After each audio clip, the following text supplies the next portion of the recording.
Welcome back to the Behind Their Business podcast, or welcome to the show if this is your first time listening. Today, our amazing guest is going to be talking about the vicious cycle of unrealistic expectations that we've set upon ourselves, myself included. So she's going to be talking about what happens when we overcommit, when we try to plan too many meals in our day, which is something that I know people do a lot of, or we just try to focus on being perfect and then we end up setting ourselves up for failure. So she is also currently working a full-time job and launching her business, but she's juggling all of the different things at once. So she has a lot of different things that she's going to be sharing with us.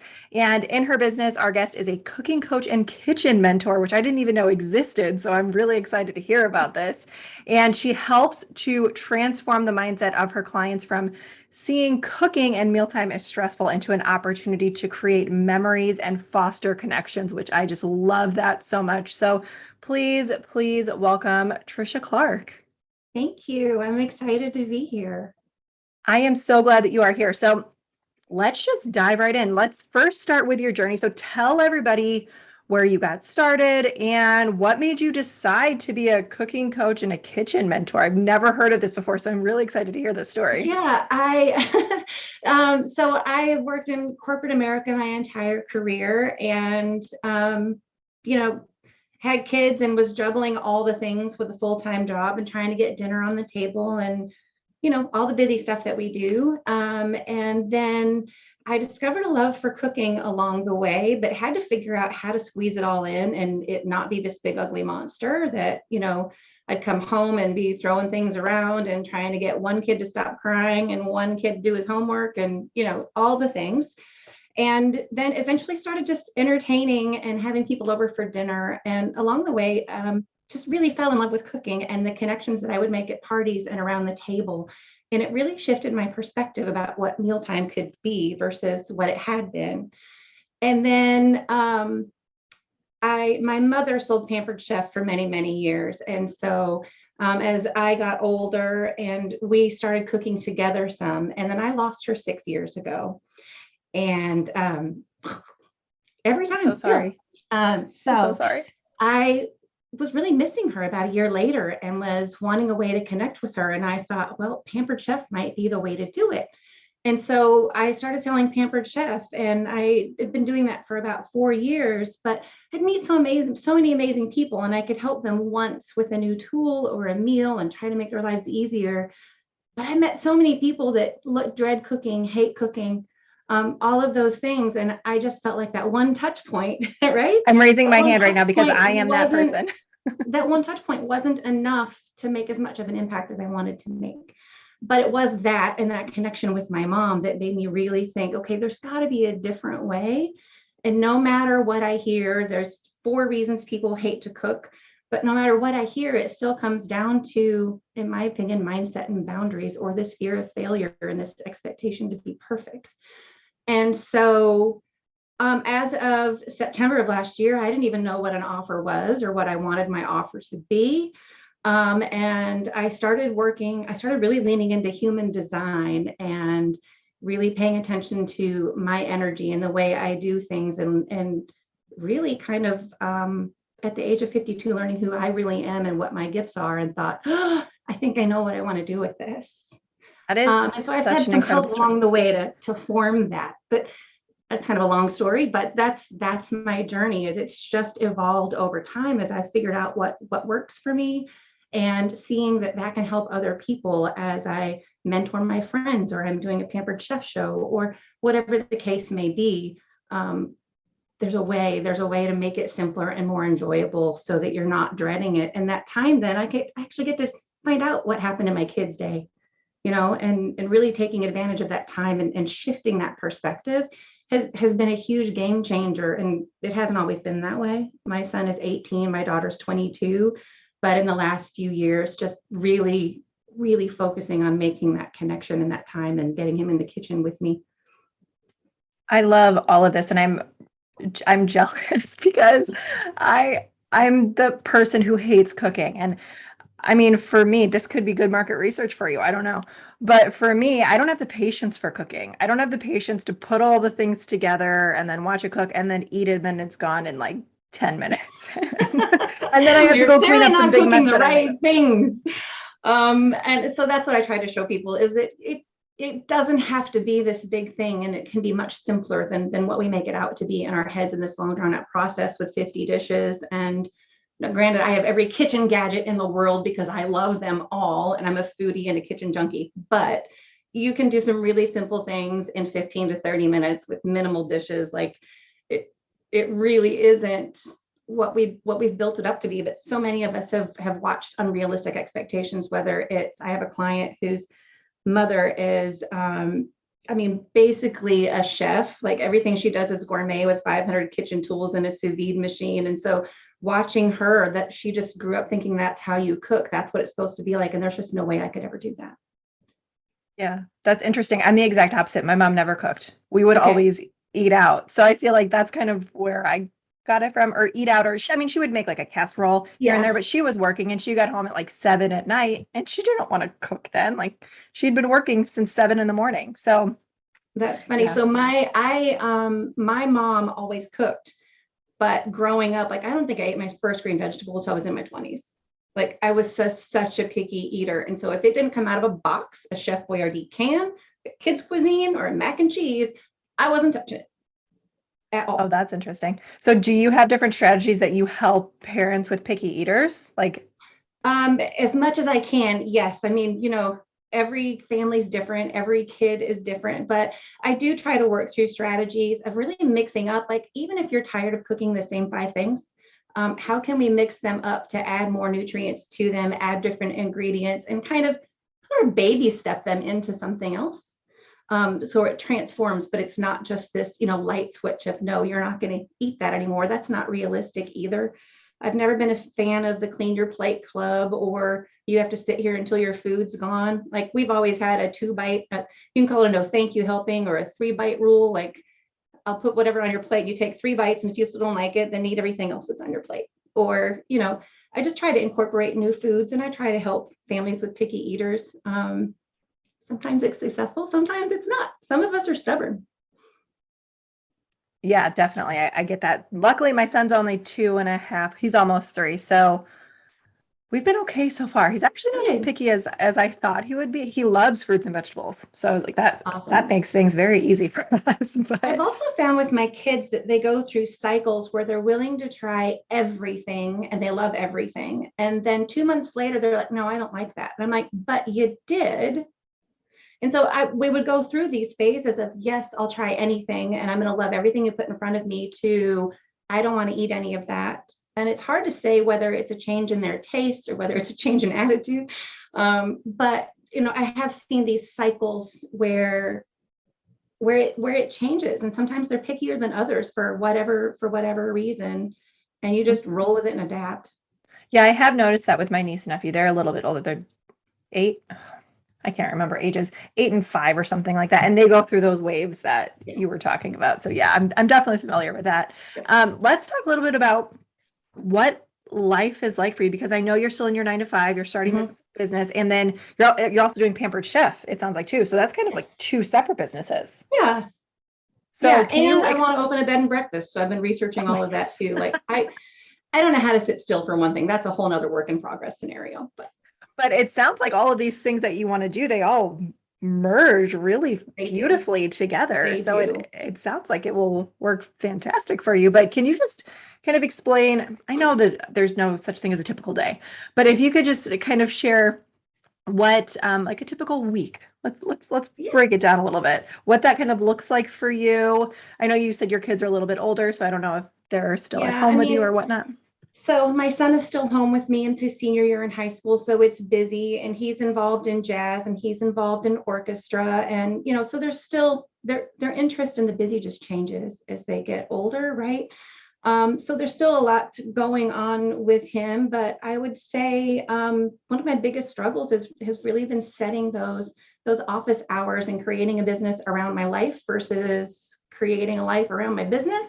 We are all about that here. Yes, yes, Yeah. yes, So, yes, yes. and I've had workaholic tendencies my entire life, like, because when I jump in, I like to say I'm a recovering perfectionist. When I jump in, I'm all in, and then I get burned out, and I just don't want to do anything, and I become a potato. So I've really been focused on, we all talk about time blocking and boundaries, but we talk about it repeatedly for a reason, like it's important. And so I've had to really set a schedule for myself. And so on my lunch hour, on my 9 to 5, if I get to take one, just because it's demanding and it's busy, but I try to take 30 minutes of my lunch hour to check in on social media and do some of that stuff. And then I set aside an hour every night after work to kind of rock out the rest of it.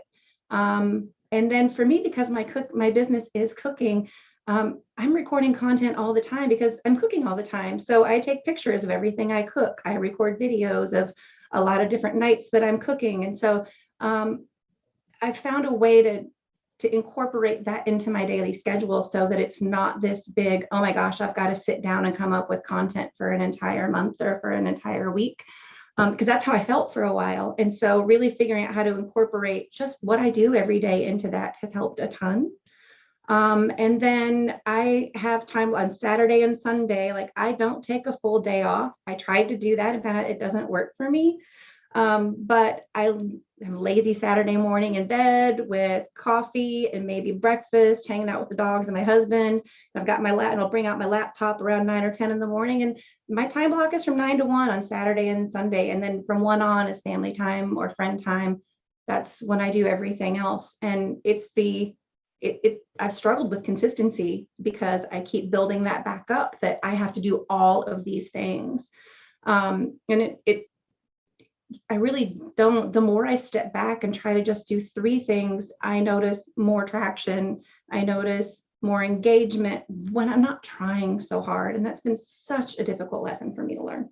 Oh, yeah, that's something that I talk to people about all the time. I've been in this business for 6 years now, so I've made all of the mistakes that you could possibly make at one point or another. But like you said, when you simplify, when you only do a couple of things, that's when you start to notice the results. That's when you start to, and it seems the exact opposite. Like, you feel like if you're working 16 hours a day, you should have this multi-billion-dollar business, right? But it's it's actually the opposite. The exact opposite. I swear, the harder I try, the more my money dries up. Yep. Every single time. It's so interesting. Are you familiar with like the masculine and feminine energies at all? A little bit. Yeah. So that when things are flowing and they're feeling really good to you, that's your feminine energy. Yeah. So you're fully embracing that. So that's where we need to be. The masculine is like, go, go, go, go, go, go, go, work, work, work all the time. So, well, and I'm conditioned, being in corporate America for 20 plus years, that I live in that masculine energy. And my full-time job is really more of an analyst. So I go all day being super analytical, and I don't want to quite say structured, but like, this is the job ahead of me. And, it's a ton of analysis. And then to try to flip that switch to creative brain at the end of the day can be really tough. And so I know I'm the most creative in the morning. And so that's why taking Saturday or Sunday doesn't work for me, because I'm most creative in the morning. And so Saturdays and Sundays are my time to really think and reflect and creative and brainstorm to carry me through the week, because I know by 6 o'clock at night, I don't have the bandwidth to do anything else but cook dinner, because that's my happy place. Yeah, for sure. I'm the same way. After my cutoff is usually like 3 p.m. After 3 p.m., my brain is just, it's fried. I can't think anymore. But yeah, similar to you, I was in corporate America for almost 13 years, something like that. I feel like saying 10 years, but I feel like I've been saying 10 years for 10 years. Too many years. Yeah. So it's more than 10 years at this point. But all right. So I want to talk a little bit more about this beautiful art form that you call this fellowship and sharing and meeting around the table. Like, you mentioned that this feels like a lost art form to you, which I think is so beautiful. So can you share a little bit more about this and why you think that, I can imagine why you think it's important, but I want to hear it from your perspective. Yeah. I'm just going to go back to when my kids were little and running around, and to be honest, like we have dinner together every night, but rarely do we all sit at the table. So I use the proverbial table. We may be sitting on the couch watching TV. I mean, I've found what works for us and how I can keep them engaged, and I don't care where that is. But I discovered that the difficult conversations that I had to have with them were much easier if we were around a meal, if we were around the table and we already had something that we were sharing, right? It was already communal. They already felt comfortable, rather than when I would try to have a conversation in the car and that just came off, more of attack mode for either side. Because my kids would bring up the most inappropriate stuff in the car and this really uncomfortable conversations when I had nowhere to go, but we were on the way to school. And those scenarios just weren't working for me. And then I also just noticed I have a larger family, and with every family, there's tension and crazy, and there's difficult conversations that need to be had. And I found we could have them around a meal more than we could over the phone or just sitting across from each other. There's something about that sharing of food, I think, that really brings part of that connection.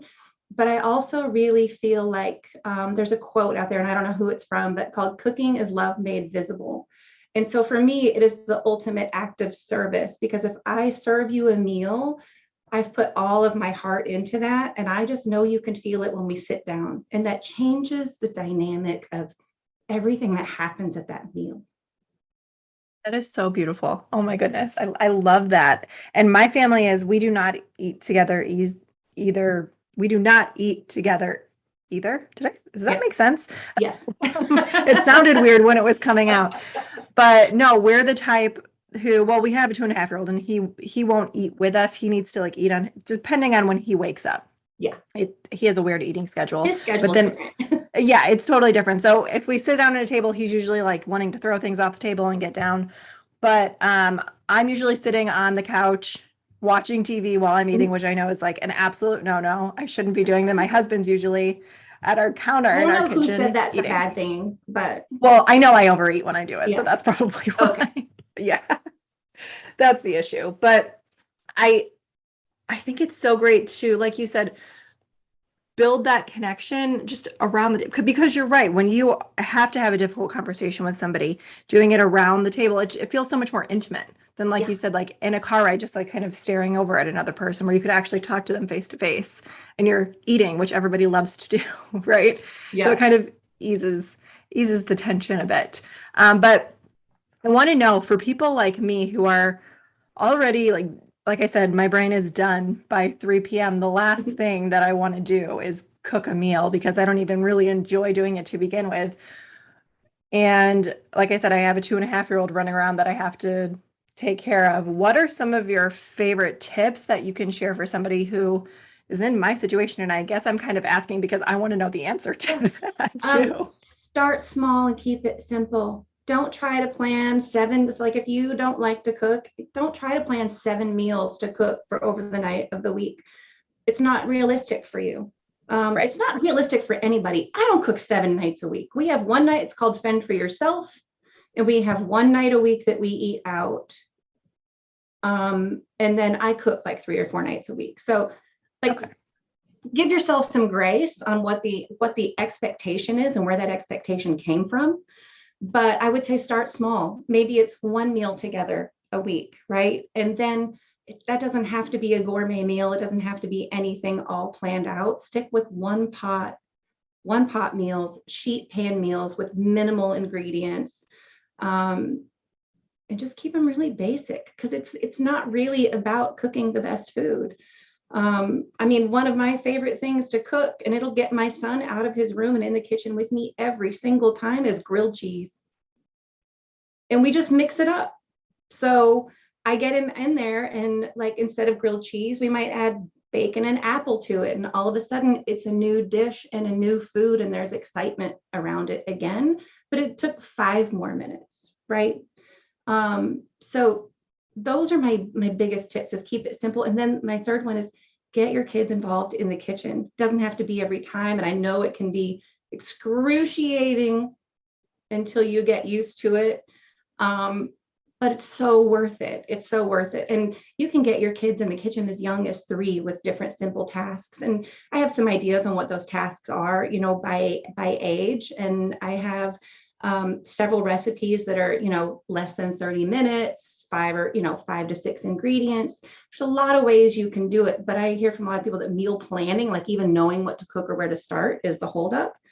And so I do have some recipe collections that I'm happy to share that really make that part easier. And then just keep your kitchen stocked with the basics that that they like, so that meal planning doesn't have to be this long drawn out thing that you think takes hours. Like literally pull together a meal plan on Sunday in 10 or 15 minutes and be like, this is what I'm cooking this week.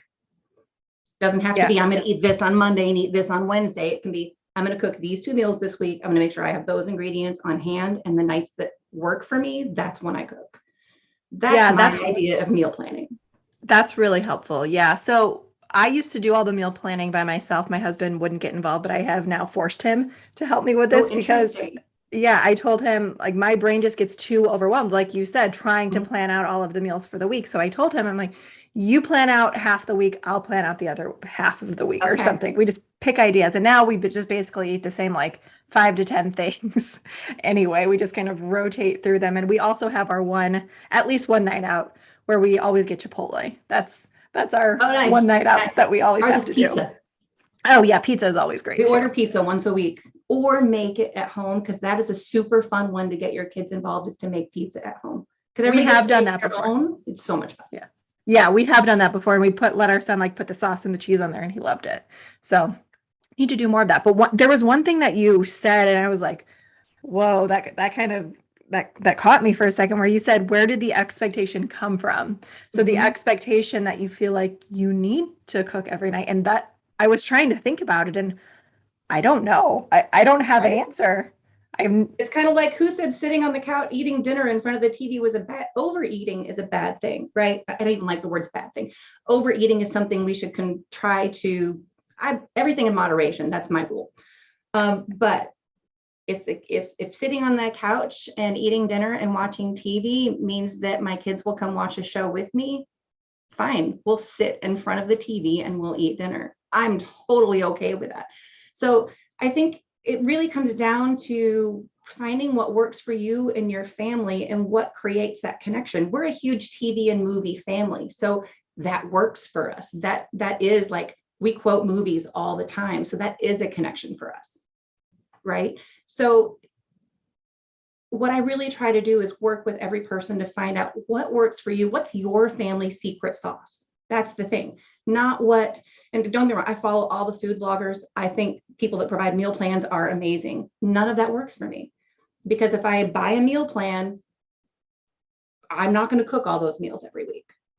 My family's only going to like half of them. So that doesn't work for me. I love food bloggers. I love to cook. Like, I can just read those like a book.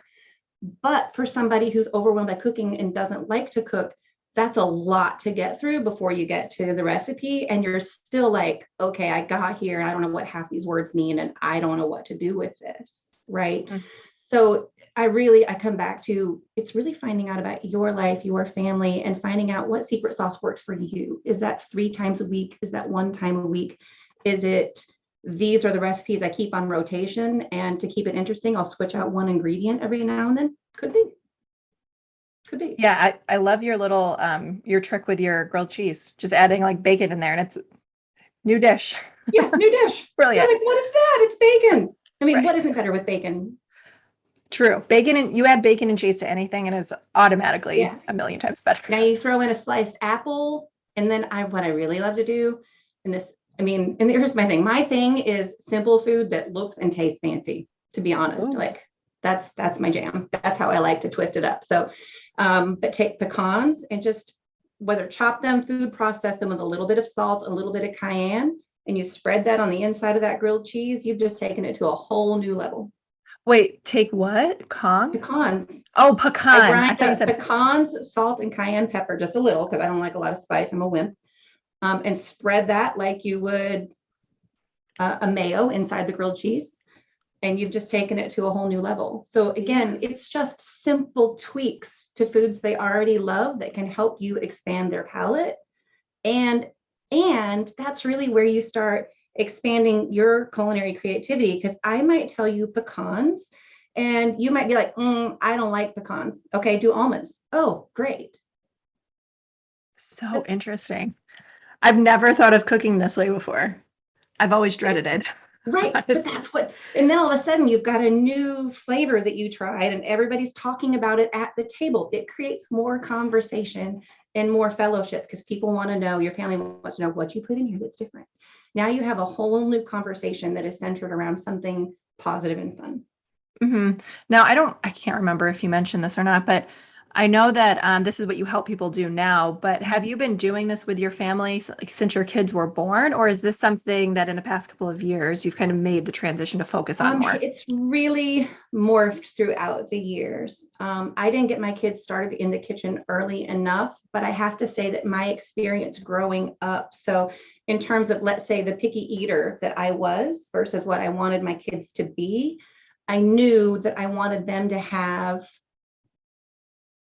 a better relationship with food than I did. So I started trying to incorporate vegetables and all those other things at a very young age, but didn't quite get them in the kitchen early enough. I was still in the, oh my gosh, I have to do it all phase of all hours of the day. And let me just run myself ragged from 5 a.m. till 10 p.m. And then as I just got more comfortable cooking, and I've always been a recipe follower, I am not a recipe creator, cookbook writer of any sorts. Like I follow a recipe and then I see things I want to tweak about it. And so that's kind of been my cooking journey. And as I've done that, and my son particularly likes to cook and get involved in the kitchen, but letting them have some creativity in that and to try some things. So it's really been it's been a journey, honestly. But said for 4 years, I've been doing Pampered Chef. So I would say in the last 4 years, there's been a lot more of me finding even my own comfort in mixing up recipes, right? It didn't start off that way.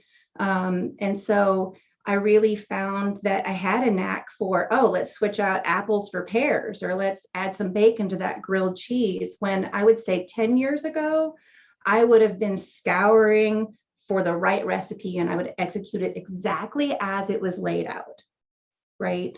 That 5 is me, years so ago, I don't feel so I bad. would have followed it. And then the next time I'd been like, here's what I can change about it. Now I'm like, I don't have that ingredient, but I know I can flip this out because I do have this one. Interesting. Okay.